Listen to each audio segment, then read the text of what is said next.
ഇരിങ്ങാലക്കുട നിയോജക മണ്ഡലത്തിലെ തെരഞ്ഞെടുപ്പ് കമ്മിറ്റി ഓഫീസ് സിപിഐഎം ജില്ലാ എക്സിക്യൂട്ടീവ് അംഗം സി.കെ. ചന്ദ്രൻ ഉദ്ഘാടനം ചെയ്തു. സിപിഐ ജില്ലാ എക്സിക്യൂട്ടീവ് അംഗം കെ. ശ്രീകുമാർ അധ്യക്ഷത വഹിച്ചു. സഖാക്കളായ Ullas Kalakkattil, T K. Sudheesh, K. Shelly, A J. Varghese, K C. Gangadharan master, Divakaran master, Ousif master, Mohana Warrier എന്നിവർ ചടങ്ങിൽ പങ്കെടുത്തു. ഇന്ന് രാജ്യത്തെമ്പാടും ചർച്ച ചെയ്യപ്പെടുന്നതാണ് മൂന്നാം ബദലിനെ കുറിച്ച്.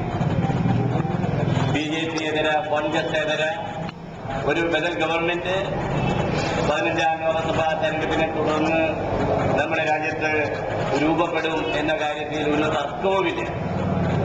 യുപിയും ബീഹാറും പശ്ചിമബംഗാളും ഉൾപ്പെടുന്ന 120 മണ്ഡലങ്ങൾ ഉൾപ്പെടുന്ന പ്രദേശത്ത് കോൺഗ്രസ് മത്സരിക്കുന്നത് കേവലം 10% താഴെ സീറ്റുകളിലാണ് എന്ന് നമുക്കറിയാം.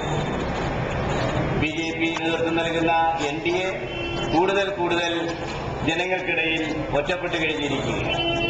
ഇവിടെയാണ് മൂന്നാം ബദലിന്റെ പ്രസക്തി രൂപപ്പെട്ടു വരുന്നത്.